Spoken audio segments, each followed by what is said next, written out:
Bonjour à tous. Bonjour à tous, bienvenue dans notre webinaire d'aujourd'hui, le Québec à la vitesse quantique.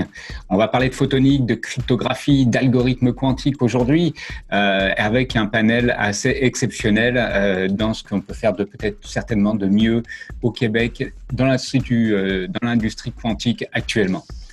Lorsque l'infini apparaît dans un domaine de la physique, c'est signe que la théorie que nous sommes en train de développer est incomplète, bancale, ou peut accoucher d'une révolution. C'est ce que souligne Pierre Marage, qui est un physicien historien des sciences à l'Université libre de Bruxelles.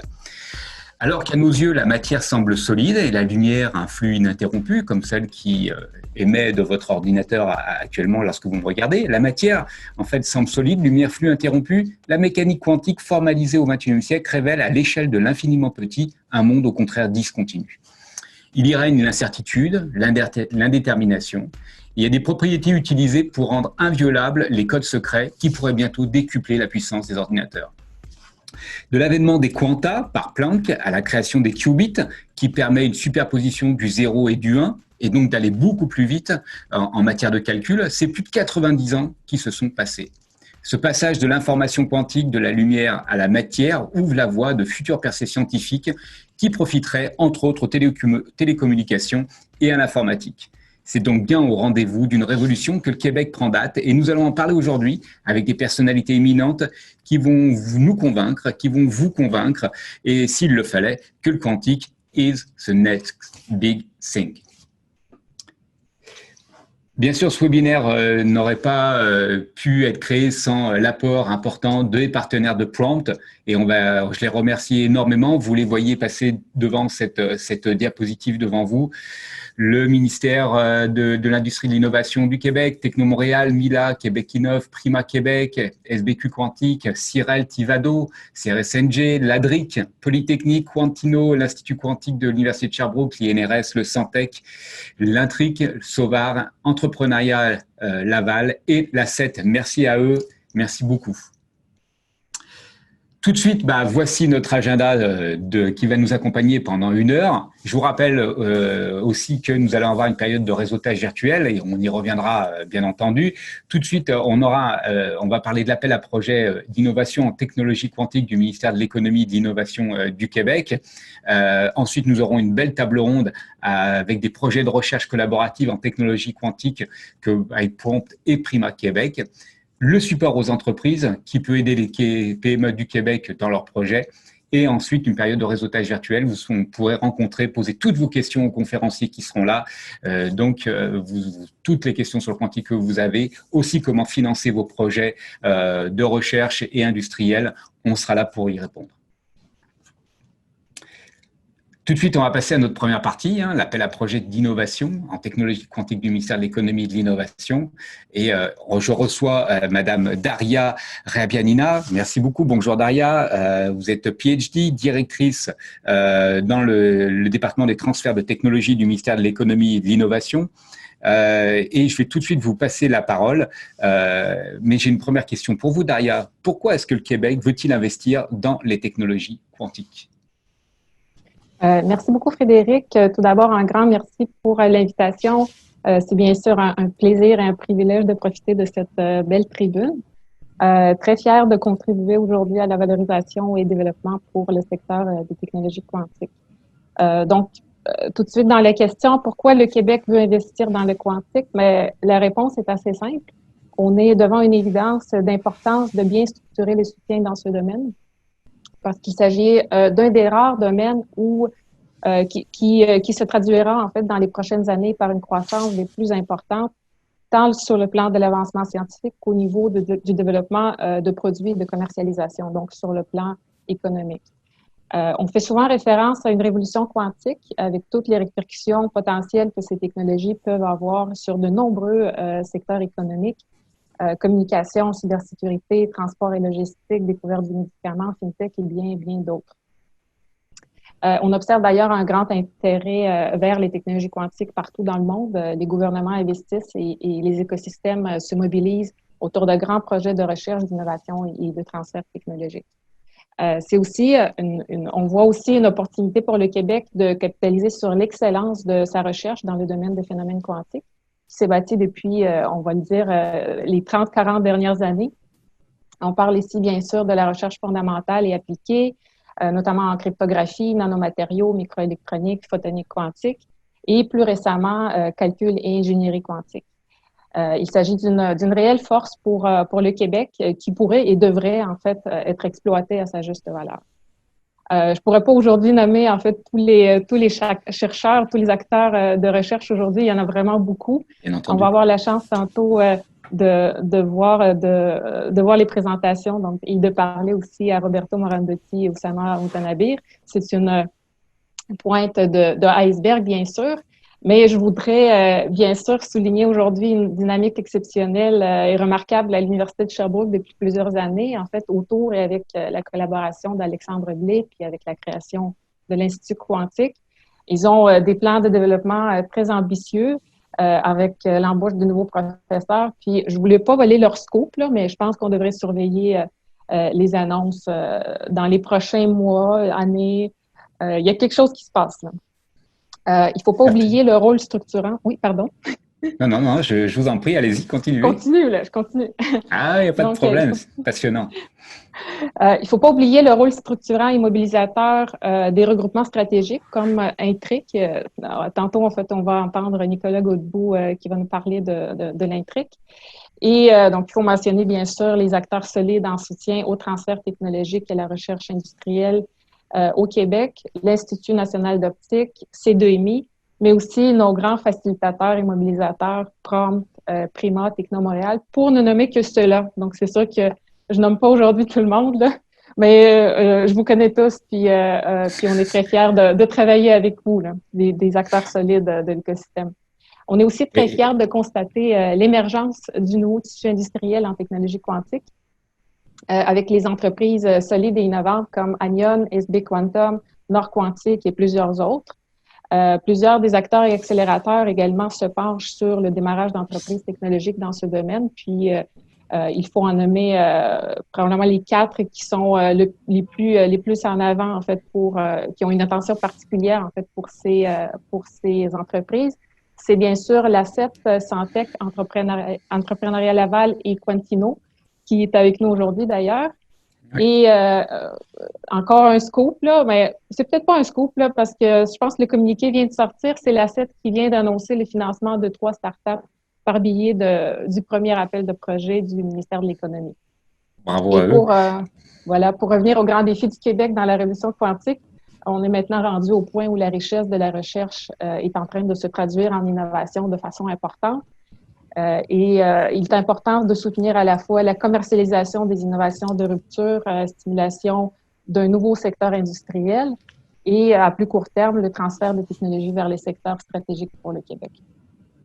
Oui, et merci beaucoup. Mais on se rend compte, par exemple, que sur l'intelligence artificielle, ce qui compte énormément actuellement, notamment dans l'attractivité du Québec, on va se le dire, c'est l'écosystème qui se constitue.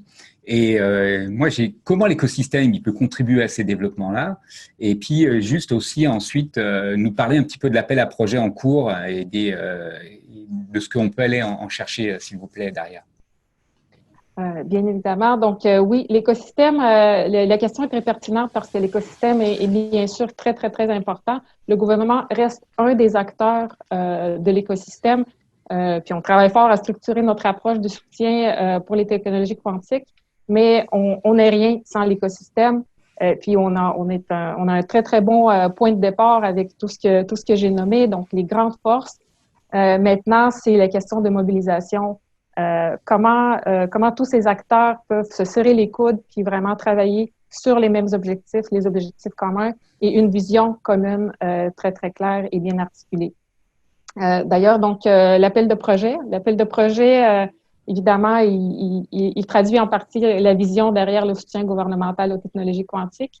Il identifie d'une part les domaines de recherche académique à l'origine de ces technologies quantiques et d'autre part les secteurs industriels qui seront possiblement les premiers à profiter des avancements technologiques. Comme dans le premier appel en janvier dernier, en fait, cet appel se décline en 4 volets, donc qui s'adresse aux startups, aux PME, et il y a bien sûr une place très spéciale pour la recherche collaborative en collaboration avec Prompt et Prima. Parfait. Bah, écoutez, merci Daria pour cette introduction parfaite, j'allais dire. Vous avez même révélé nos prochains conférenciers. Donc, merci beaucoup. Je rappelle que on va pouvoir vous retrouver dans une salle virtuelle en compagnie de Maxime Clerc, de Prompt. Vous pourrez, toutes les questions que vous avez, vous pourrez les poser à Daria qui sera là pour y répondre dans un petit instant. On va passer à notre deuxième conférencier, Nicolas Godbout. Bonjour Nicolas, vous êtes PhD, professeur à Polytechnique et directeur de l'Institut transdisciplinaire d'information quantique. Moi, j'ai une première question. Bonjour Nicolas, vous m'entendez? Bonjour. Tout va bien? Bonjour, oui. Merci, bienvenue et heureux de vous avoir avec nous. Merci. Alors moi, j'ai une première question pour lancer un petit peu nos 8 minutes que nous avons ensemble. Qu'est-ce que l'Intric, son histoire, sa naissance, ses membres, tout ce que vous pouvez nous révéler et ce qui est révélable?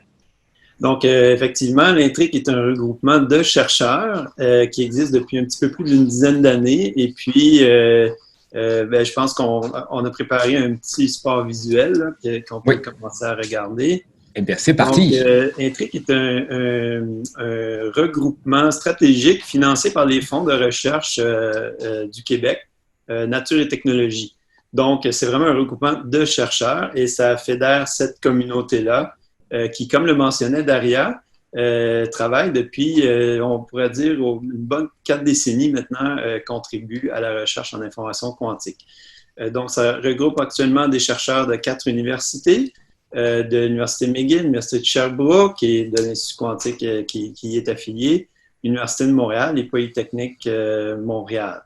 Donc, c'est administré actuellement à Polytechnique Montréal après avoir passé à travers toutes les 4 institutions à travers les années. Et donc, la mission du regroupement est vraiment de fédérer l'effort de recherche. Donc, on essaie de consolider cette partie-là de l'équation dans la chaîne d'innovation qu'on essaie maintenant de bâtir au Québec. Donc, on va fédérer l'effort de recherche en information quantique. On pourrait dire garder un certain niveau mondial, en fait. On sait que des chercheurs québécois ont fait des contributions significatives à l'effort mondial dans le domaine. Bien sûr, la cryptographie quantique, co-inventée par Gilles Brassard, l'invention de la téléportation quantique au Québec et maintenant des contributions très, très variées dans tous les domaines. Et donc, on parle de chercheurs, on parle aussi d'étudiants, encore plus d'étudiants que de chercheurs. Donc, on veut former la génération quantique, la génération qui va travailler dans l'industrie qui est en train de se développer dans le cadre de cette révolution. Et on veut participer à cette révolution quantique que vous avez mentionné en introduction et comme l'a mentionné Daria. Donc, les membres, qui sont ces chercheurs? Donc, ce sont des professeurs de 4 universités, ainsi que des collaborateurs d'autres entités de recherche au Canada. Donc, actuellement, 32 chercheurs et nous sommes encore à traiter des demandes d'adhésion pour continuer à fédérer cet effort. Et actuellement, environ 150 étudiants. Et on parle de centaines d'étudiants qui ont été formés depuis une dizaine d'années à travers le regroupement, dont des dizaines travaillent déjà dans l'industrie quantique au Canada, à l'étranger, forment des startups, comme nous allons entendre un petit peu plus tard aujourd'hui. Et on pourrait dire qu'un point important, c'est qu'on a 3 profils de chercheurs. Donc, on a un groupe des physiciens, qui travaillent vraiment sur des bases de physique du solide, des effets quantiques dans les solides, l'optique, les matériaux, les supraconducteurs, l'électronique, tout ce qui est l'aspect physique. On a aussi des ingénieurs qui travaillent sur les systèmes, les sources, les détecteurs, l'ingénierie comme telle, et des informaticiens. Donc, des informaticiens qui travaillent plus sur l'aspect théorique, sur les bases, qu'est-ce qui est possible ou impossible à faire avec la mécanique quantique. Donc, on pourrait dire quelques mots. Qu'est-ce que c'est cette révolution quantique? Qu'est-ce qu'on veut dire? Et souvent, on fait la distinction à ce qu'on appelle quantique 1.0 et quantique 2.0. Donc, on pourrait dire pendant toute la physique du 20e siècle, donc, a fait de grandes avancées en mécanique quantique. Donc, on a su depuis déjà près de 2 siècles la quantification de la charge. On sait maintenant que la lumière est quantifiée. Et ces aspects scientifiques ont mené à 2 grandes inventions, le transistor et le laser. Et aujourd'hui, les transistors sont tellement petits qu'ils passent quelques électrons. Donc, il faut maintenant tenir compte des effets quantiques. Mais en général, ces grandes inventions qui ont vraiment changé la société telle qu'on la connaît aujourd'hui, on dit, ça, c'est des découvertes du 20e siècle. Et maintenant, on se pose la question, quelle est la prochaine étape? Donc, la prochaine étape, c'est d'aller vraiment au cœur des 2 grands mystères de la mécanique quantique. Donc, au niveau scientifique, ces 2 grands mystères sont la superposition d'états et celui encore plus étrange, l'intrication, la fameuse action à distance, les actions magiques à distance. Et donc, c'est la question aussi c'est la question de la stabilité de tout ça, en fait. Si je et la comprends bien. stabilité de tout ça, oui, qui est maintenant un problème technologique. Mais on comprend extrêmement bien la science maintenant. C'est plus vraiment étrange lorsqu'on creuse ces aspects de la mécanique quantique. Et maintenant, on peut se poser la question, quel est l'impact sur l'information, sur une notion peut-être un peu plus abstraite, mais qui peut aussi se définir de façon très, très formelle. Et on commence à unifier tout ça. Et on commence à avoir des retombées technologiques de toutes ces sciences. Évidemment, on entend beaucoup parler de l'ordinateur quantique. C'est peut-être ce qui est le plus l'avancée la plus spectaculaire. Il y a aussi des avancées significatives en communication quantique. On sait maintenant qu'on peut faire des communications absolument sécurisées, inconditionnellement, et avec une preuve que c'est impossible avec de l'information classique. Et la métrologie quantique. Donc, ces 3 technologies, ces 3 niveaux d'application, ordinateur, communication, métrologie, maintenant ne sont plus des idées en l'air. Dans tous les 3, nous avons maintenant un impact technologique. Et je crois qu'on est très, très bien placé au Québec pour profiter de cet impact parce qu'on a l'historique en recherche, l'historique en industriel et en support dans tous les domaines pertinents dans ces technologies. Est-ce que ces découvertes-là auront un impact sur les consommations d'énergie en particulier? Parce qu'il y a du transport d'énergie, en fait, aussi à travers le quantique. Eh bien, potentiellement, oui, on pourrait avoir des impacts sur, disons, un ordinateur quantique est très, très différent d'un ordinateur classique. Donc, exactement. On va faire des tâches différentes. Je crois que là où on pourrait voir l'impact le plus grand en énergie est sur éventuellement des études big data. Donc, voir est-ce qu'il est possible de designer des systèmes de distribution, des nouveaux matériaux, des cellules solaires plus efficaces. Donc, on pourrait voir poindre dans un futur moyen ou lointain des applications dans ce genre d'application. Oui. Je vous ai dérouté de votre présentation, c'est ma curiosité. Donc, allez-y. Oui. Pas de problème. C'est un sujet, effectivement, qui attise la curiosité. C'est tout à fait normal. Et donc, Intrigue veut participer à cette révolution de façon active. Alors, quelles sont les activités? Donc, premières activités, c'est à la base des projets de recherche, puisque c'est le cœur du regroupement. Donc, des projets de recherche collaboratifs internes. Donc, on travaille sur 2 grands axes, donc l'aspect plus logiciel, algorithme et protocole, et aussi les matériaux, les dispositifs, les systèmes. Je pense que je voudrais vraiment mentionner aussi différentes activités qu'on fait. Donc, une activité très importante sont nos meetings bisannuels. Donc, tous les automnes et printemps, depuis une dizaine d'années, nous nous regroupons. Et je pourrais dire que notre expérience de recherche transdisciplinaire, c'est que c'est pas très facile et que l'aspect le plus important, c'est de se parler et de se voir souvent. Donc, je mentionnais que nous avons des chercheurs de différents profils qui ont des formations différentes. On mettra tous les liens seront partagés de toute façon, donc on mettra toutes les informations que vous avez mis là, et vous pourrez même en parler durant les salles virtuelles. On pourra aller plus en détail là-dessus. Je me permets un petit peu parce que notre temps est compté et que je veux que tout le monde ait le temps de parler. Et justement, les salles virtuelles sont là pour que vous puissiez continuer et puis vous exprimer beaucoup plus vite. Vous serez avec Nicolas Bergeron de Prompt aussi dans la salle virtuelle qui sera présent pour répondre à toutes les questions. Je vous remercie beaucoup, Nicolas, pour cette présentation éclairante. Et je vais me permettre, on va se retrouver tantôt. Merci encore et passer à notre prochain conférencier qui est Oussama Moutanabi. Bonjour Oussama, vous êtes avec nous, content de vous avoir ici. Oussama, vous êtes PhD, vous êtes professeur à Polytechnique Montréal et titulaire de la chaire de recherche du Canada sur les semi-conducteurs nanométriques et quantiques. Donc une personnalité éminente et on va commencer par un petit vidéo.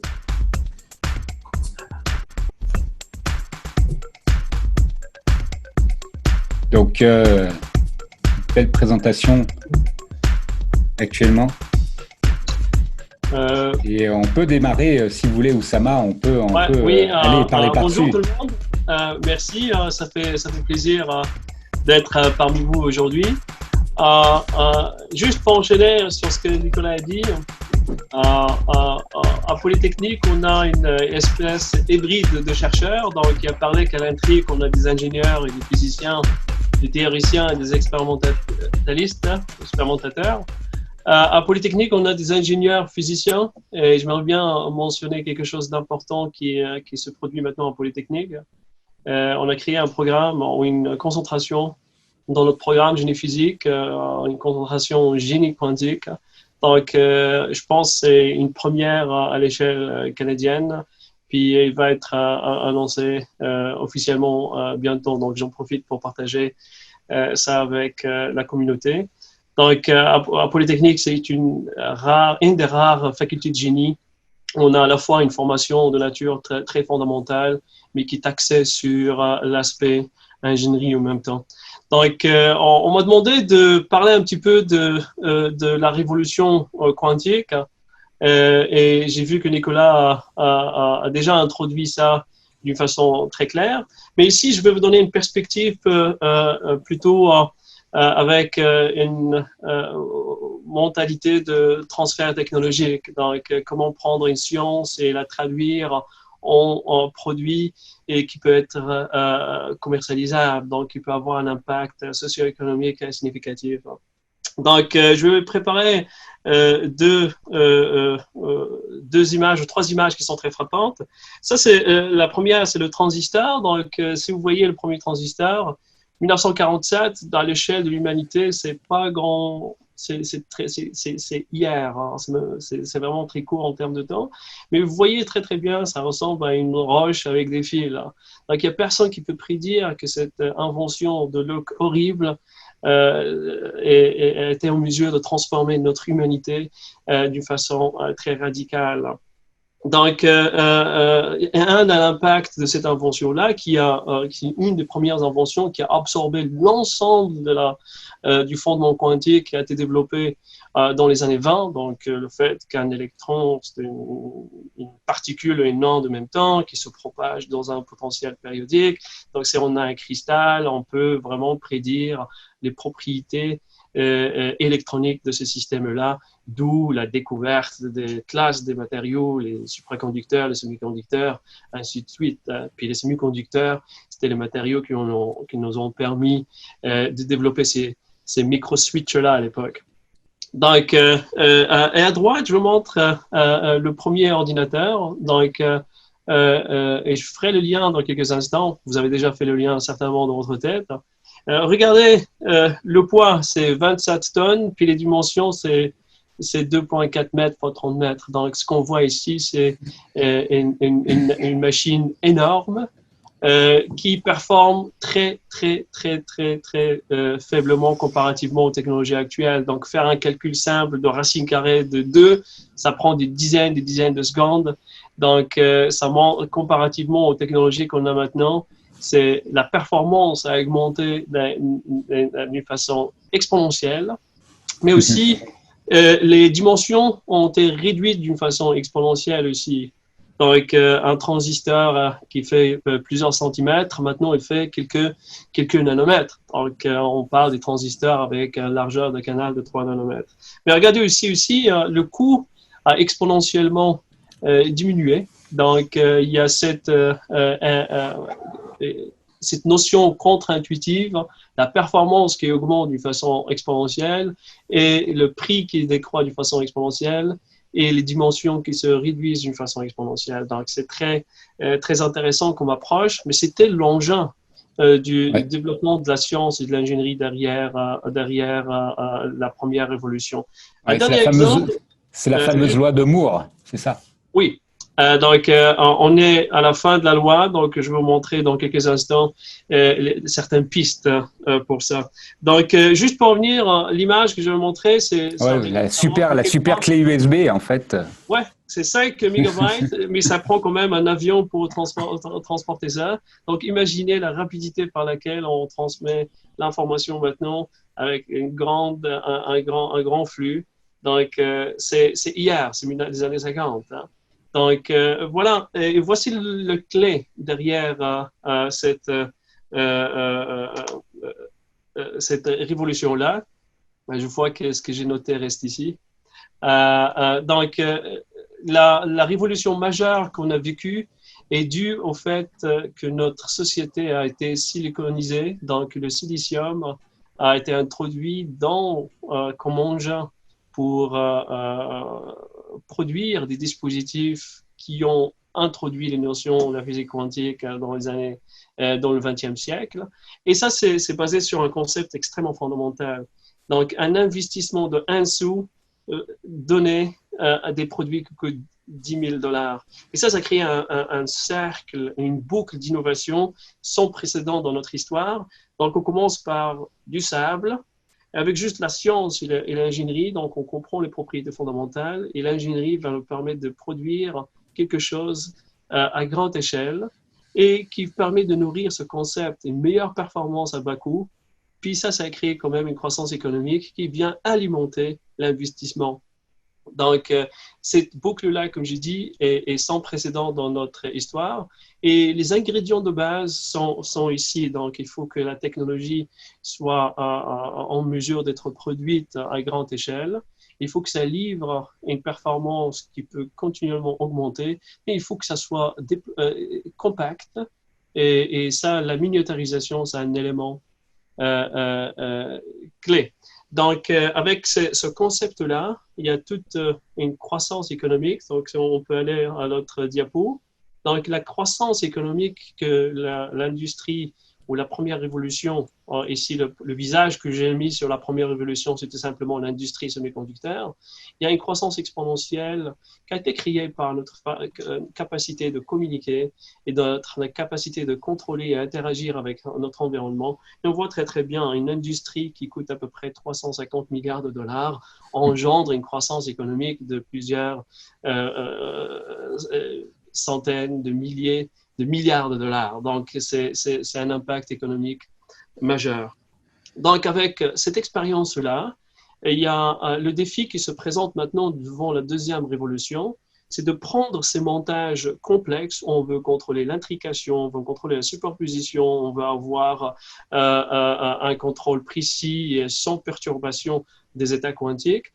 Donc, et on veut le faire à une échelle très, très petite. Donc, on veut développer des chips ou des puces quantiques qui vont servir à la fois le calcul, donc un ordinateur quantique compact, puis aussi l'interaction avec l'environnement, donc tout ce qui est capteur et la communication, transfert d'informations. C'est dans cette perspective-là que nous avons commencé à Polytechnique il y a 8 ans à construire un laboratoire qui va prolonger la vie des semi-conducteurs et les introduire dans la deuxième ère quantique. Donc, comme j'ai dit tout à l'heure, on veut siliconiser les technologies quantiques parce que l'infrastructure qui coûte plusieurs dizaines de milliards de dollars est déjà sur place et il faut en profiter. Il y a 2 défis majeurs devant le silicium, c'est qu'il ne produit pas de la lumière et on a notre laboratoire est un des rares laboratoires maintenant dans le monde qui est capable de développer des structures quantiques qui émettent de la lumière à base de silicium. Ici, j'aimerais bien mentionner qu'on a un projet de $2 millions de Prima et CRSNG en collaboration avec une compagnie en Silicon Valley, Applied Materials, puis une compagnie à Montréal, Photon Research. Et à travers cet investissement-là, on est arrivé avec des chips où le silicium peut émettre la lumière et interagir avec la lumière efficacement, ce qui est très important pour la communication optique.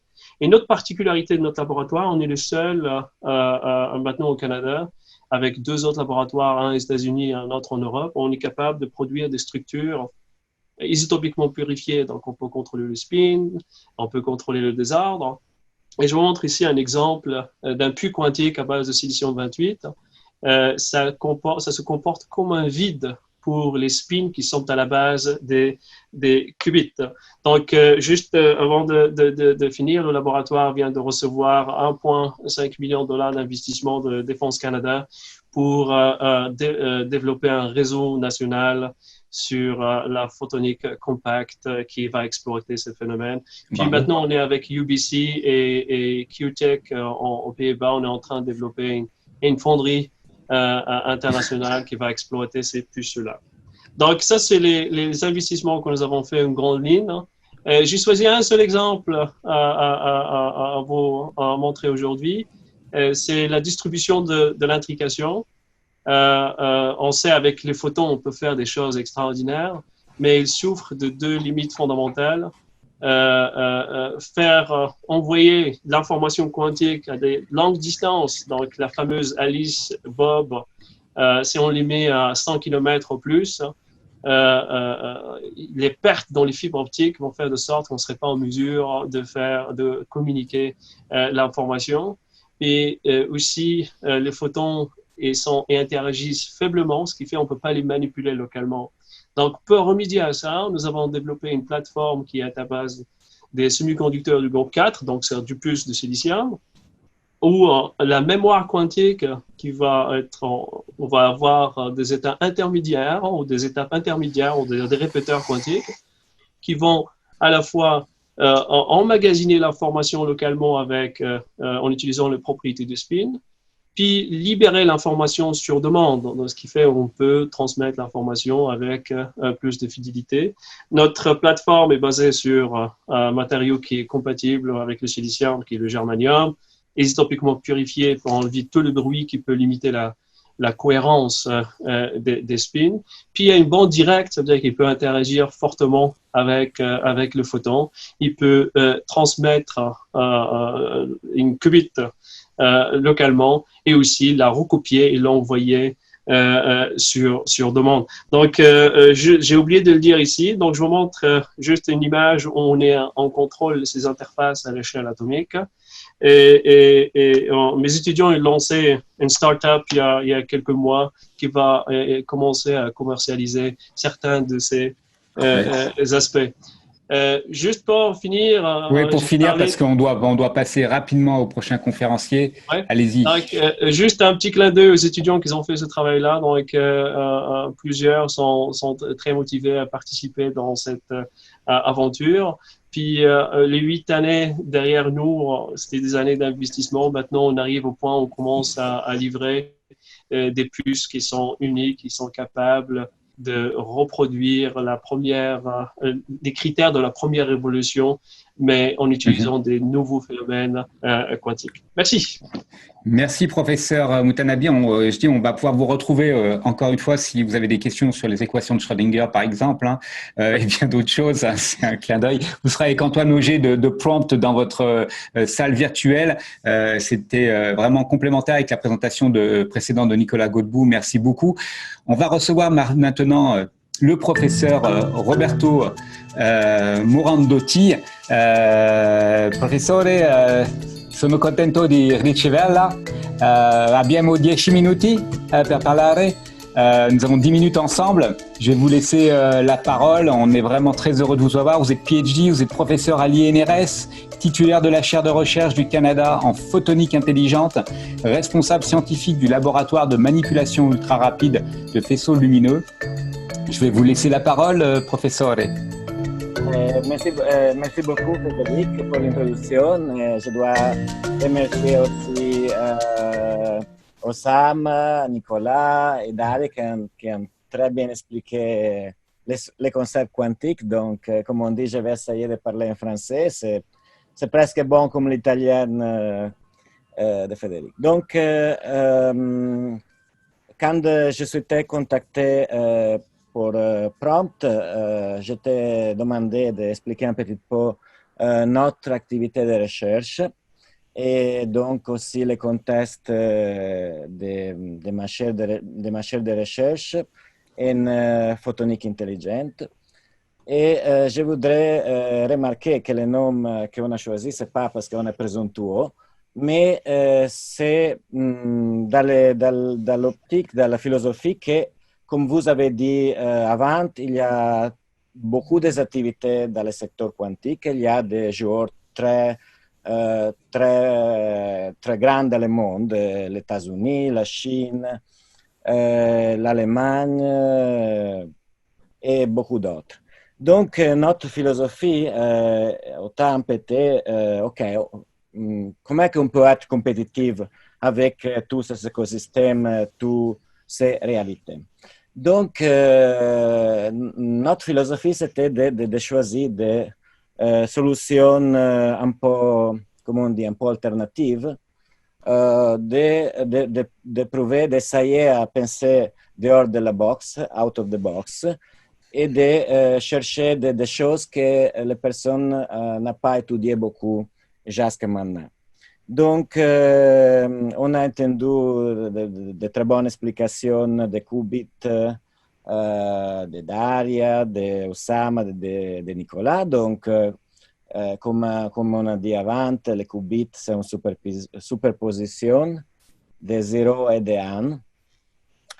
1. Et c'est l'équivalent quantique des bits classiques de l'ordinateur, 0 ou 1. Donc, on a aussi entendu parler assez bien des photons. Comme on a expliqué les autres conférenciers, les photons sont un moyen quantique très attractif parce que c'est très facile de les générer. Il y a beaucoup de technologies off-the-shelf. Toute la technologie des systèmes télécoms, c'est déjà là.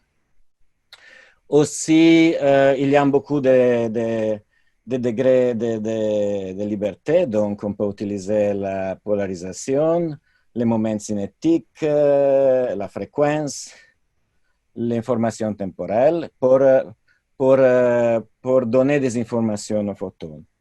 Je ne suis pas autant pessimiste comme Osama sur la propagation. Aussi, c'est vrai qu'on a besoin de mémoire quantique, de répéteurs quantiques, mais aussi les photons se peuvent propager assez bien dans les fibres optiques. Donc, aussi, le fait qu'il n'y a pas beaucoup d'interaction entre photons, c'est mauvais, mais c'est aussi bon parce que les photons vont conserver une cohérence quantique pour beaucoup de temps. Donc, on peut retenir l'état quantique pour une propagation assez longue.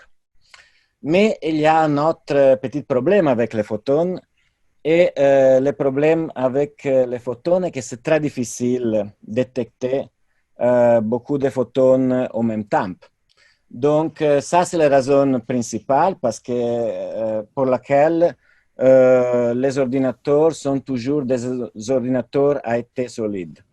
Donc, si vous allez considérer les ordinateurs IBM ou Google ou D-Wave, ils sont des systèmes qui travaillent à des températures cryogéniques, millikelvin, on a besoin de protection magnétique, ils sont des technologies très coûteux, très innovatif, très difficile à fabriquer. Et c'est pour ça que vous travaillez notamment avec des partenaires et des gens assez extraordinaires. Oui, c'est ça. Je suis très chanceux de travailler avec de très bons partenaires et des étudiants, des postdocs fantastiques comme aussi Nicolas et Osama. Donc, comme on dit, les problèmes avec les photons, c'est que ce n'est pas possible créer des systèmes avec plus de 10 qubits. Ça, c'est le record, je crois, le groupe de Pan en Chine. Donc, l'idée ici, c'est d'utiliser des systèmes complexes qui s'appellent QD. QDIT. Donc, le QDIT, au lieu d'être une superposition de 0 et 1, c'est une superposition de 0, 1, 2, 3, 4, 5, 6, 7, 8. C'est comme les humains quand comptent. Donc, la chose très remarquable, qu'un qubit de dimension 5, c'est équivalent à 6 qubits. Donc, c'est l'idée de pouvoir faire les mêmes calculations avec pas beaucoup de photons qu'on peut faire avec des ordinateurs état solide. Donc, Federico a mentionné que j'ai de très bons collaborateurs. Donc, ici, il y a le professeur Razzari. On travaille dans la possibilité de créer cet état complet en utilisant des nanophotoniques, donc des métasuperfices et les moments cinétiques dans l'espace libre. Vous pouvez aller à la diapositive précédente. Oui, le professeur Azzani, ici, on a travaillé beaucoup sur la génération d'états quantiques et maintenant on travaille sur le traitement des signaux à photons uniques. Donc, on va chercher de porter la technologie qu'on a créée dans le domaine classique, dans le domaine quantique. Et après, si vous pouvez aller un petit peu avant avec les slides, il y a le professeur Légaré. Donc, il a inventé un système pour découpler les fréquences, aussi des systèmes non linéaires. Et parce que dans le domaine non linéaire, il y a beaucoup d'interactions qui vont affecter beaucoup, par exemple, la propagation d'un signal. Et on travaille ensemble pour chercher de créer des états complexes avec beaucoup de dimensions très hautes, beaucoup de complexité. Donc, ça sont les 3 personnes que je travaille dans ce domaine de recherche à l'INRS. Aussi, il y a des autres personnes qui travaillent dans le domaine de télécom. Donc, on cherche de penser une solution alternative pour les réseaux télécom quantiques de futur. Mais last but not least, comme on dit, parce que je pense que mon temps c'est presque fini. Donc, presque. Presque, une minute. Un minuto. Donc, j'ai vu, comme vous avez dit, la chance de travailler avec de très bons partenariats industriels, aussi la startup K3 Photonics qui vient de l'INRS. Et l'idée, c'est que beaucoup de la technologie quantique, ce n'est pas des technologies seulement quantiques. Ça, on parle de détecteurs de photons uniques et comme ça, mais il y a des technologies qui peuvent être transférées dans le domaine classique. Donc, pour exemple, dans le contexte de notre expériment, on a développé des interféromètres capables de travailler avec des photons uniques, mais en même temps avec la technologie off-the-shelf de la fibre optique.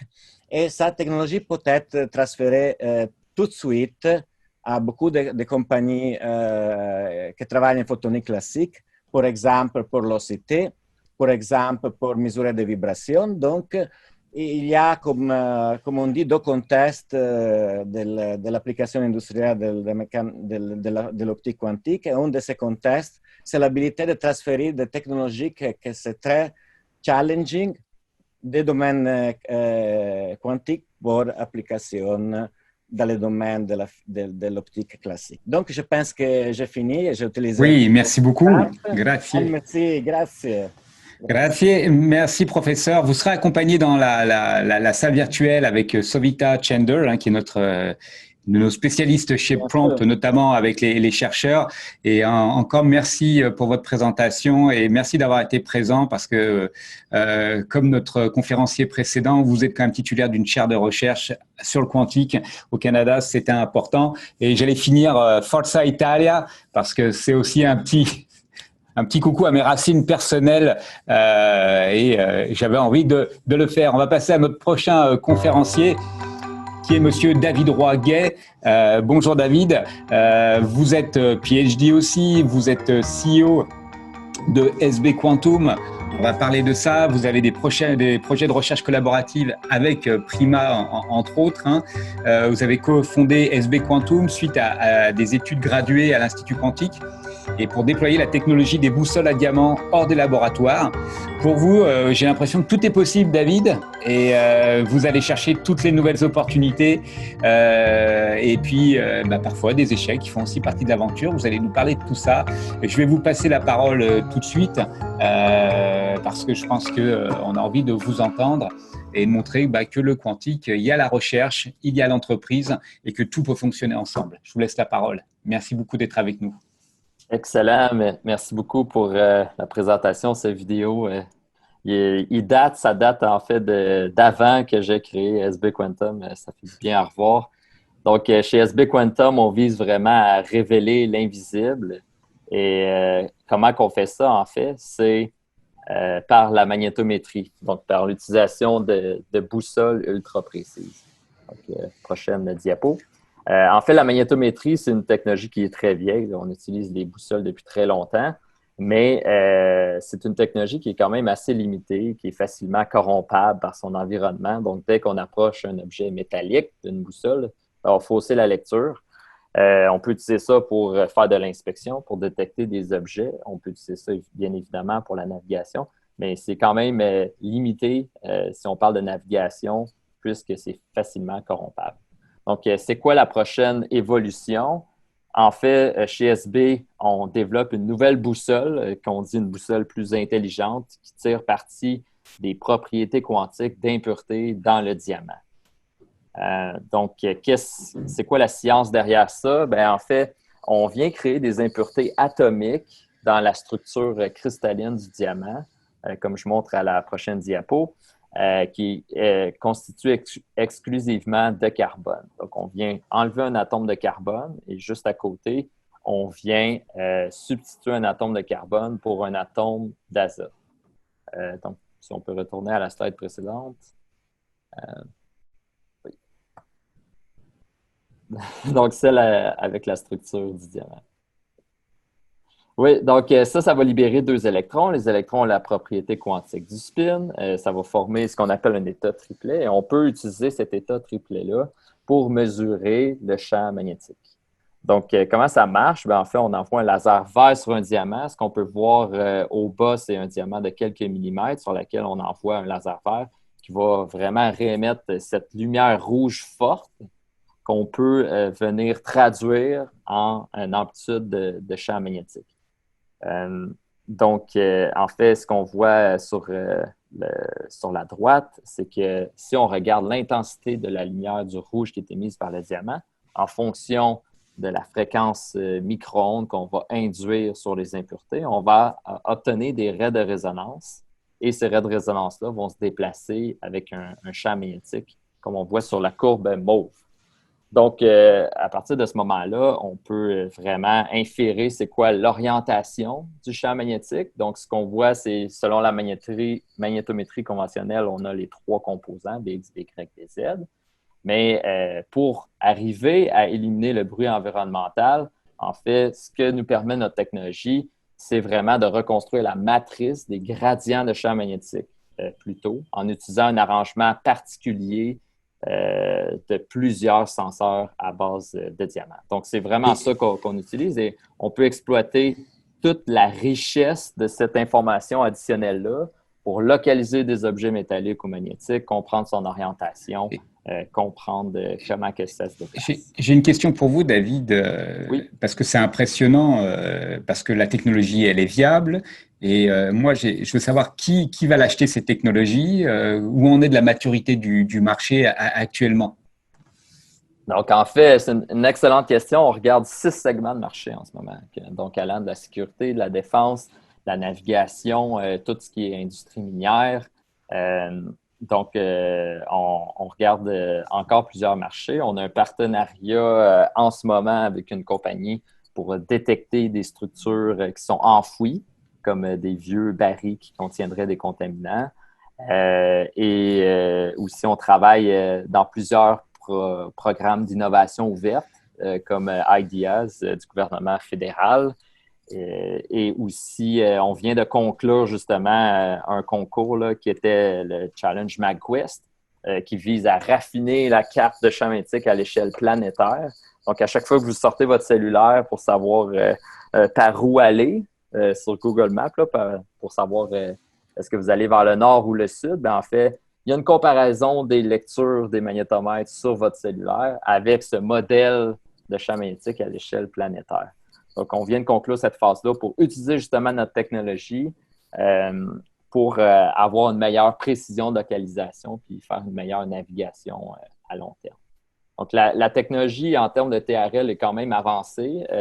Donc, on en est à la 3e ronde de prototypage. On est passé par un premier prototype à l'Institut quantique, obtenu du financement au CRSNG pour le 2e. Et on développe à l'interne la 3e version du prototype qui est de la taille d'une tasse à espresso avec une performance qui s'approche des magnétomètres commerciaux. Donc, spécifiquement pour cette dernière ronde de prototypage, on a eu l'appui du ministère de l'Économie et de l'Innovation avec Prima pour poursuivre le développement de la techno. Prima qui va être notre prochain conférencier avec Sébastien Garbarino. Vous vouliez finir, David? Oui, ben, peut-être juste remercier. Bien sûr, il faut le faire. Tous les partenaires. Donc, c'est ceux que je n'ai pas mentionnés. Donc, évidemment, l'IQ qui est avec nous depuis le début. Mais il y a aussi le CNRC qui nous a appuyés dans différents stades de développement. On est incubé avec l'ACET et Espacing ici à Sherbrooke. On a aussi récemment gradué du programme d'accélération de Creative Destruction Lab que je recommande à tous les entrepreneurs de quantique. Et merci aussi à Quantum Industry Canada avec qui on travaille à propulser les technologies quantiques au Canada. On va vous retrouver de toute façon, David, en salle virtuelle avec Marc Blacklini de Prompt, Marc Blacklini qui sera aussi avec notre prochain conférencier Sébastien Garbarino de Prima. On a parlé de vous à plusieurs reprises, Prima Québec, vous êtes des partenaires avec nous, Prompt, sur les sujets de financement, notamment de projets quantiques. On voit que le quantique aujourd'hui, c'est vraiment, il y a une actualité, il y a une question stratégique. Sébastien, vous êtes un PhD, vous êtes conseiller en infrastructure et innovation chez Prima Québec. Et puis, donc, moi, j'ai la première question à vous poser. Qu'est-ce que vous faites chez Prima pour aider les entreprises à faire des projets de recherche? Je vous lance cette première question. Ouais, merci. Bonjour. Bonjour. On ne s'est pas dit bonjour, alors. Non, ça va, Frédéric. Merci, ça Frédéric. Va très bien, merci. Merci à toute l'équipe, aussi Prompt en arrière, pour l'organisation du webinaire. Le MEI, évidemment, tous les partenaires de recherche, de diffusion, soutien, accélération, incubation, j'en oublie, mais en fait, voilà, à tout l'ensemble de cette matrice intriquée de l'écosystème quantique au Québec. Le quantique toque à nos portes. Sébastien, il n'y a pas votre caméra. Si vous pouvez nous la mettre, c'est plus sympathique de vous voir plutôt qu'un noir. Voilà, c'est parfait. Ça marche? Okay. Oui, merci. C'est bon. Donc, ouais, c'est ça, le quantique toque à nos portes et logique qu'avec tous les acteurs impliqués, on va pouvoir changer de braquette pour placer en superposition le Québec et atteindre la vitesse quantique avec cohérence. Prima, voilà ce qu'on fait à Prima. Prima, pôle de recherche, innovation, matériaux avancés. Donc, l'un des 9 RSRI, regroupement sectoriel de recherche industrielle, tout comme Prompt, mais plus dans tout ce qui concerne la recherche, l'innovation pour les matériaux avancés, un autre secteur stratégique du Québec. Donc, Prima, c'est ça. Prima est né il y a 5 ans, de la fusion entre Nano-Québec et de CIP, Consortium Innovation Polymère. Quelques chiffres, parce qu'on aime ça quand même, les chiffres. Ça représente plus de 72 projets financés, une valeur approximative 60 millions de dollars. C'est 132 partenaires industriels de la start-up. Des beaux chiffres, ça fait des beaux chiffres quand même. Ouais. On aime ça, les chiffres. Ouais. Donc, la petite start-up, la spin-off à la très grande entreprise, c'est 21 partenaires aussi académiques, des CCTT, des entreprises, des CNRC de ce monde, l'INO, etc. Mais c'est ça. En fait, on soutient les PME. Ça, c'est certain, c'est notre mandat, en étant l'interface privilégiée entre le secteur industriel et académique. Donc, premièrement, en stimulant l'innovation collaborative. Je crois que Prima commence maintenant quand même à être reconnu comme l'acteur incontournable, tout ce qui concerne les matériaux avancés au Québec, de par sa connaissance de l'écosystème, son expertise dans l'accompagnement des entreprises. Donc, c'est sûr que Prima compte sur le soutien indéfectible financier du gouvernement du Québec pour favoriser justement ces relations recherche-industrie. C'est sûr qu'en plus de l'appel quantique qui nous rassemble ce matin, il y en a d'autres parce que c'est vraiment transversal, les matériaux avancés. Puis je reviendrai là-dessus plus tard, mais il y a un appel, justement, des appels internationaux ciblés avec la Corée ou avec l'Europe, Emeranet, Eramin, des choses comme ça. Donc, n'hésitez pas à consulter pour vous mettre à jour le site prima.ca pour vous tenir à jour. On soutient les PME aussi en facilitant l'accès aux industriels à des équipements de pointe et à leur expertise associée. Donc, tout ce qui se trouve dans des institutions académiques publiques nécessaires à la réalisation de projets d'innovation. Donc, ça, c'est un outil de Prima qui s'appelle l'IRDQ, c'est l'infrastructure Recherche Développement Québec. Et puis, ça recense plus de 400 millions d'équipements qui vont permettre aux PME, justement, qui n'ont pas de département R&D interne ou pas les moyens de se payer des microscopes, des setups de sputtering, des lasers ou des nano-indentateurs dans des salles blanches, bref, de la cryogénie, dernier cri, plein d'autres technos, PVD, CVD, PLD, etc. Mais il y a plein d'équipements qui sont disponibles. Et puis nous, c'est ça ce qu'on fait, on les référence justement pour les PME qui en ont besoin. Il nous reste 2 minutes, Sébastien. Ah oui, ok. Ça passe très vite. Et finalement, aussi, un dernier aspect, c'est les PME. On les soutient aussi en assurant le transfert des connaissances. Ça, c'est par la formation et évidemment la pérennité du personnel qualifié. De manière empirique, comment ça se traduit? C'est les projets financés, ça permet aux étudiants de se confronter aux réalités industrielles. Et puis, lorsque la chimie clique, ça résulte à des embauches locales et puis de main-d'œuvre qualifiée. Et si on retourne la pièce comme ça de monnaie, le savoir est aussi pérennisé, reste au Québec, au sein de l'institution académique. Et puis ça va pouvoir être translaté vers d'autres applications, d'autres compagnies ou d'autres champs d'expertise. Donc oui, on soutient les PME, tous les projets qui impliquent des matériaux avancés. Maintenant, comment est-ce qu'on définit les matériaux avancés? D'un point de vue quantique, parce que c'est ça qui nous rassemble ce matin, on peut donc financer tous nouveaux matériaux ou matériaux significativement améliorés. Là, je parle en amont de la chaîne de fabrication. Ça peut être, par exemple, pour accélérer l'identification, la synthèse, la caractérisation de matériaux quantiques comme des cuprates ou des ruténates. David, il mentionnait les diamants, mais les diamants, c'est surtout leurs défauts qui sont intéressants. Les produits semi-finis, mais aussi toutes les techniques de caractérisation, toutes les techniques d'analyse, donc tout ce qui est métrologie, détection, senseurs. Ça, c'est sûr que c'est des projets sur lesquels… on va pouvoir… oui, tu as raison de le dire, Sébastien. Puis ce sont des projets qu'on va pouvoir entrer un peu plus dans les détails dans les salles virtuelles, justement. Et on pourra encore mieux pour le dire. Et puis, toutes les personnes qui nous regardent, là, je vous engage de rejoindre ces salles virtuelles. Tous nos conférenciers sont là et seront là pour vous. Sébastien de Prima, qui porte le projet de financement quantique avec Prompt, sera là aussi. Et il sera accompagné de Ginny Plourde, qui est notre responsable. Sébastien, merci encore. Là, je vais passer à Ginny et à Luc Sirois, le directeur général de Prompt, et puis à Ginny Plourde, qui est notre directrice de programme sur le quantique. Vous serez tous dans les breakout rooms ensuite. Ginny, Luc, si vous êtes avec nous, si vous pouvez apparaître.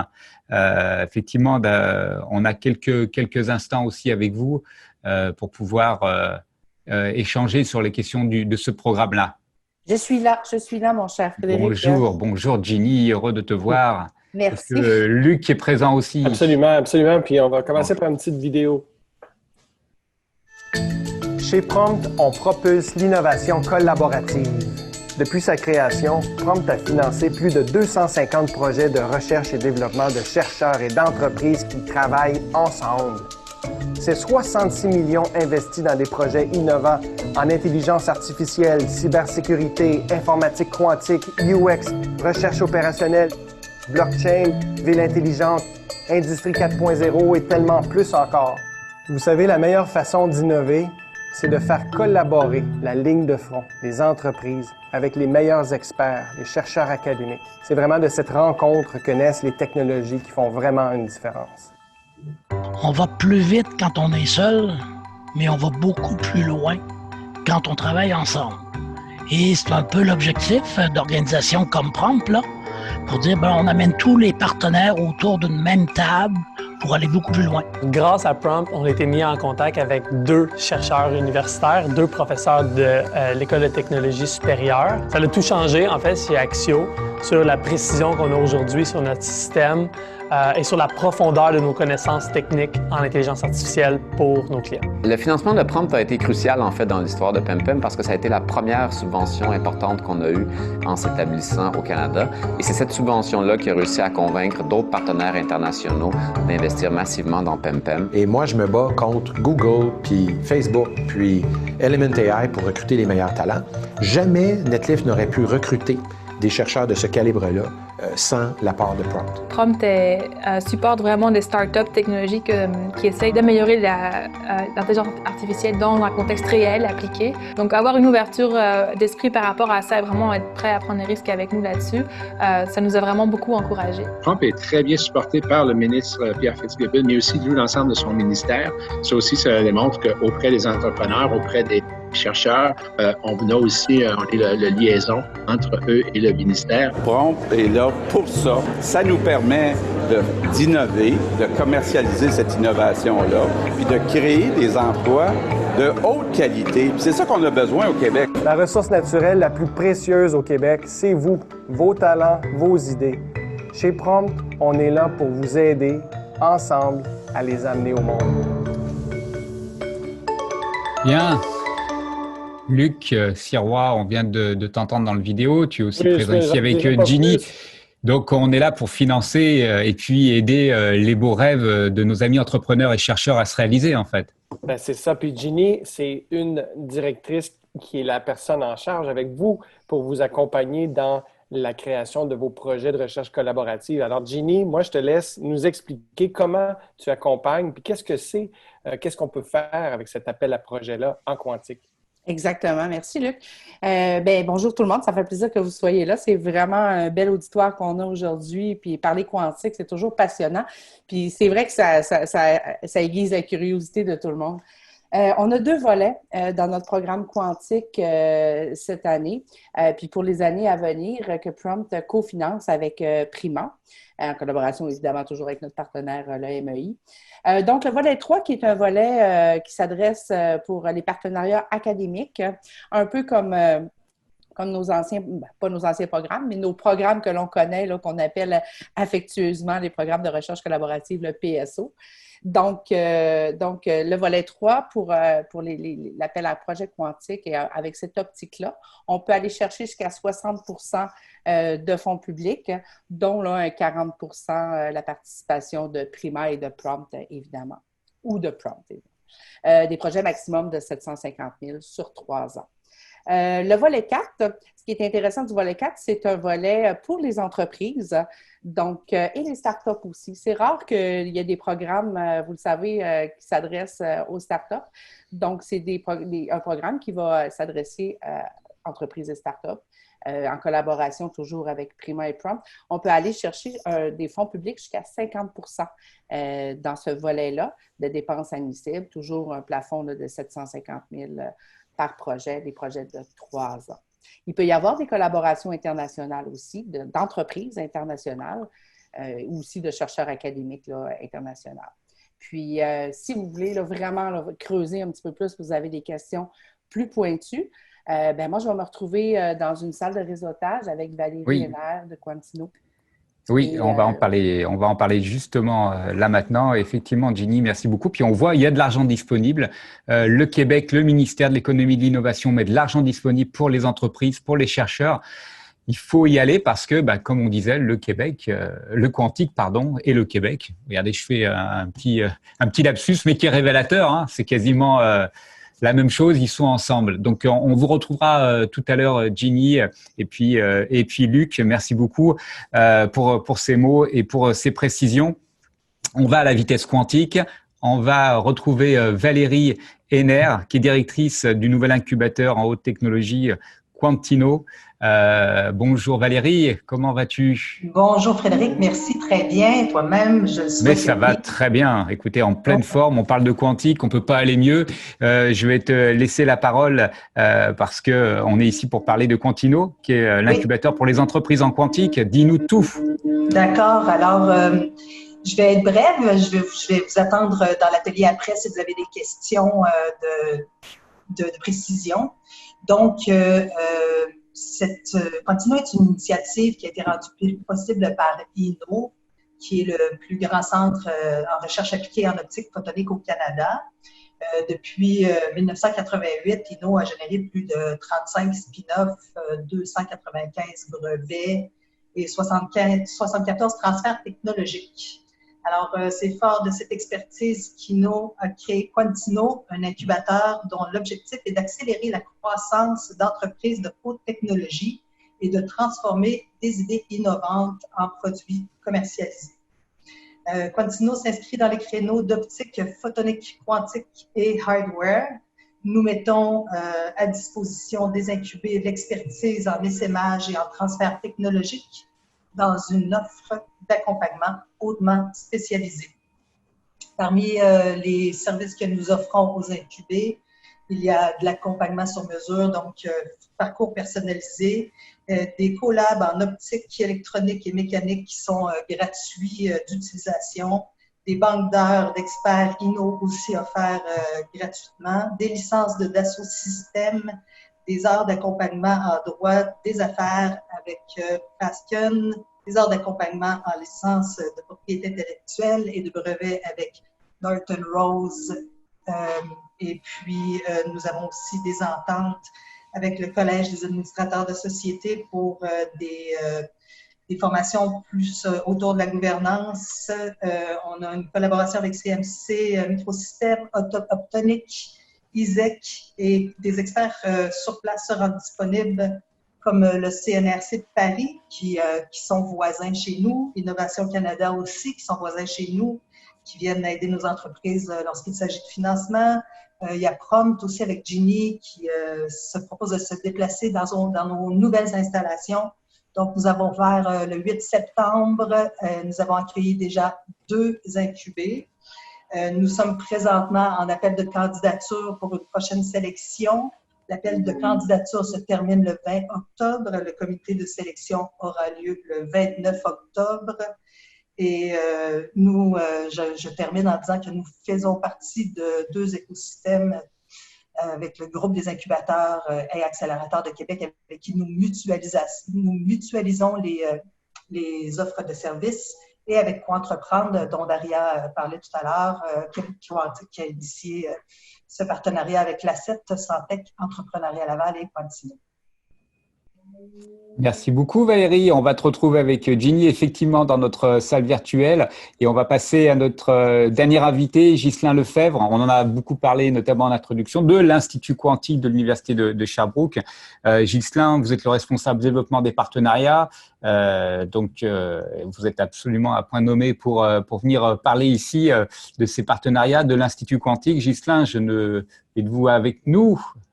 Oui, absolument. Ah, vous apparaissez maintenant, c'est parfait. Bonjour, bienvenue et merci d'être là.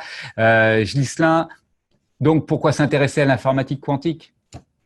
Alors, Les entreprises avec lesquelles on discute régulièrement par rapport à l'informatique quantique nous parlent souvent en fait, de trois aspects de leur vie qu'ils rencontrent en termes d'entreprise, qui sont souvent limitants par rapport aux ordinateurs classiques actuels. Donc, vraiment, au niveau de la limite de calcul des superordinateurs, c'est vraiment le point majeur là, duquel on entend parler. Donc, le nombre de facteurs qu'on peut utiliser pour modéliser un système. Des fois, c'est la grosseur des bases de données qui est en compte. Donc, évidemment, on le sait aujourd'hui, les superordinateurs sont capables de faire de grandes choses, mais il y a quand même des limites. Et effectivement, l'informatique quantique promet de pouvoir éventuellement contourner ces limites-là et améliorer les temps de calcul pour plusieurs types d'algorithmes. Donc, on s'entend, les ordinateurs quantiques ne vont pas remplacer les ordinateurs classiques, mais il y a certains types d'algorithmes où il y a des améliorations souvent quadratiques du temps de calcul, mais parfois même exponentielles pour certains types d'algorithmes. Et donc, c'est vraiment de ce côté-là qu'on a le plus les yeux tournés. Je vous dirais, il y a plusieurs secteurs d'activité également qui vont être perturbés par l'arrivée des applications quantiques. Celui pour lequel on peut peut-être avoir une première pensée, c'est le secteur de la finance. Donc, secteur banquier, des assurances également. On sait que la cryptographie actuelle pourrait être énormément bousculée, on l'a entendu un peu plus tôt dans la conférence, par l'arrivée des ordinateurs quantiques. Donc, on pourrait briser les clés d'encryption actuelles. Donc, c'est important de commencer pour certains secteurs à se pencher sur cette question-là, à avoir déjà les yeux tournés vers l'avenir, à savoir, il faut commencer à protéger nos données dès maintenant et peut-être même faire le pas dans l'utilisation du quantique en tant que tel. Et évidemment, on l'a entendu un peu plus tôt, on est au 1950 de l'ordinateur actuel, donc par rapport à l'ordinateur quantique. Donc, si une entreprise veut se positionner sur le marché, c'est le moment de le faire pour être prête à être en position de leader dans 10 ans ou dans 20 ans d'ici. Quand on regarde au niveau des applications en programmation quantique, les trois secteurs les plus prometteurs à court et moyen terme, c'est vraiment en optimisation, en modélisation de systèmes quantiques et en apprentissage machine ou en IA. Donc, quand on regarde les sous-catégories, donc en optimisation, toute la partie analyse de risque, logistique, planification. Quand on parle de modélisation quantique, donc l'idée, c'est de modéliser des systèmes qui sont quantiques de nature, comme les matériaux, simulation de molécules quand on veut développer des médicaments, par exemple, ou quand on regarde la physique des particules, et d'utiliser l'ordinateur quantique, donc qui va évidemment d'une parenté facile à avoir, être capable de simuler ces systèmes-là qui sont quantiques par définition. Du côté QML, donc Quantum Machine Learning et intelligence artificielle, tout ce qui est analyse de données, donc très grosse base de données, imagerie, modèle prévisionnel, mais on peut penser à détection de fraude, on peut penser à plusieurs styles d'applications qui vont vraiment donner qui sont prometteurs là, je vous dirais encore une fois, du moyen terme. Bon, j'ai mis autre application quantique dans le bas de la diapo ici.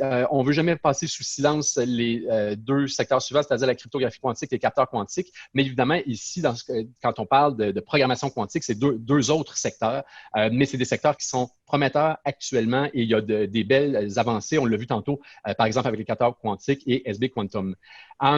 Donc, pour vous donner un aperçu des entreprises qui sont déjà présentes en quantique, et là, c'est vraiment un aperçu parce qu'il y en a beaucoup, beaucoup plus. Donc, c'est loin d'être exhaustif comme diapo, mais ça vous donne un aperçu donc dans différents secteurs, autant du côté manufacturier que finance, énergie, évidemment la défense, la santé.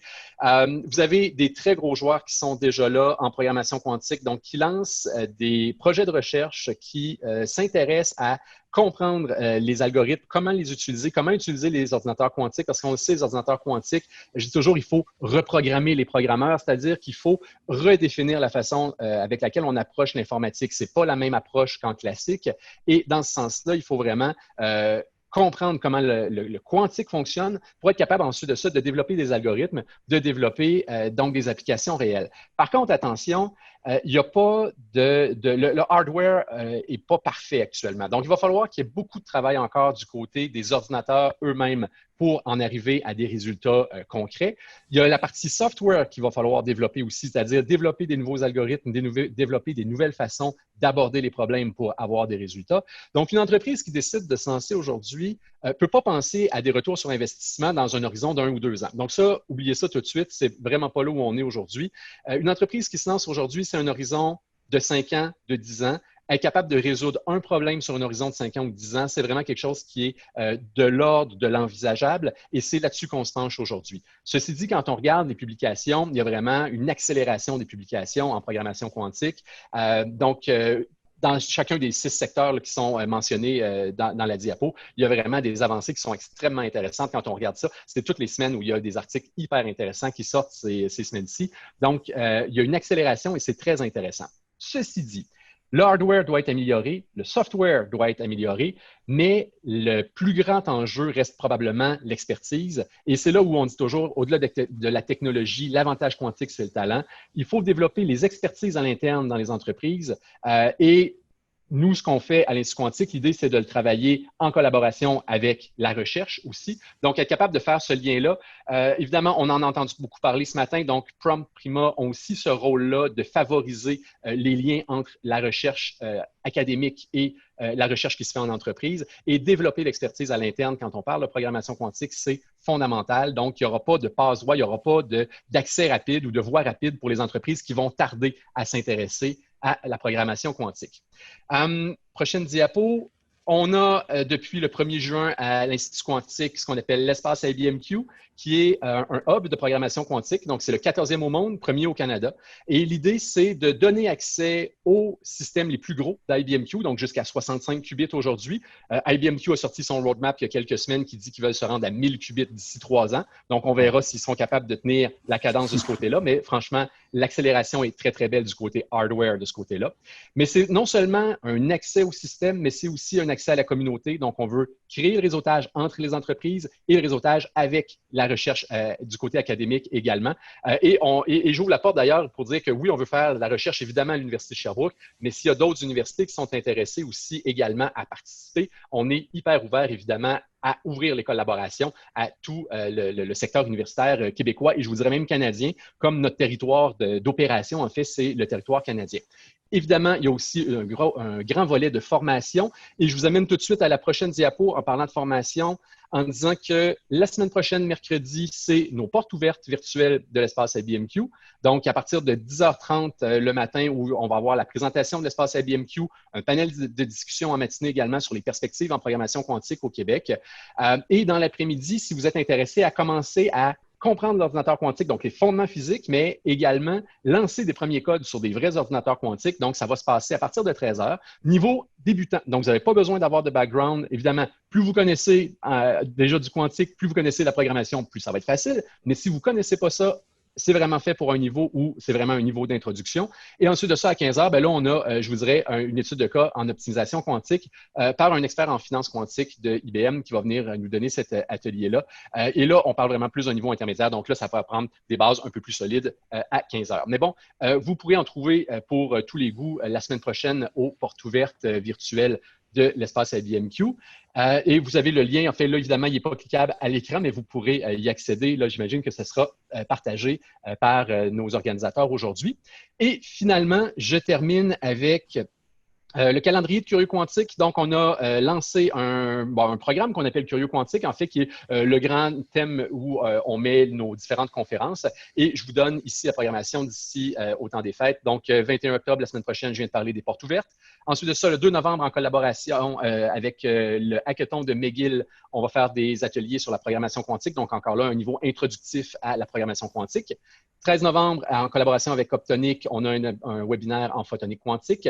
Et à une date qui reste encore à déterminer, mais en décembre, on aura un webinaire avec OneQubit, donc compagnie de Vancouver, qui est installée à Sherbrooke depuis 1 an maintenant, qui donc est elle du côté de la chimie quantique et programmation quantique. Donc là-dessus, si vous avez des questions, évidemment, je serai dans la salle virtuelle dans quelques minutes. Effectivement, Ghislain, on pourra te retrouver dans la salle virtuelle. Je sais qu'aussi que dans le chat du Zoom, on vous met les quelques liens de Curieux Quantique, toutes les informations que nos conférenciers aussi ont données. Vous allez tout retrouver dans le chat du Zoom que l'équipe de Prompt est en train de renseigner. Nous allons aller dans la période de réseautage virtuel. Je voulais vraiment remercier nos conférenciers, Daria Reabinina, Nicolas Godbout, Oussama Moutanabir, Roberto Morandotti, David Roiguet, Sébastien Guarbino, Luc Sirois, Ginny Plourde, David Roiguet, je l'ai déjà dit, Valérie Henner et Ghislain Lefebvre. Merci beaucoup. Merci aussi aux équipes de Prompt. Je voulais remercier Alexandre, Stéphano qui sont ici avec moi à la technique, Sandra Doyon qui a organisé tout le webinaire et tous les liens. Je veux la remercier chaleureusement. Vous la voyez apparaître à l'écran. Remercier Julie et aussi Alice de l'équipe com de Prompt et toute l'équipe de Prompt aussi qui va se rejoindre avec nous dans les salles virtuelles. Et vous dire aussi quand même pour finir qu'actuellement, il y a aussi quand même un appel à projet en financement en intelligence artificielle. Si jamais des personnes aussi qui nous ont regardés sont intéressées, vous allez pouvoir poser des questions, notamment aux équipes de Prompt qui seront dans les salles virtuelles. Merci beaucoup à tous de nous avoir suivis. Au prochain webinaire de Prompt dans quelques semaines.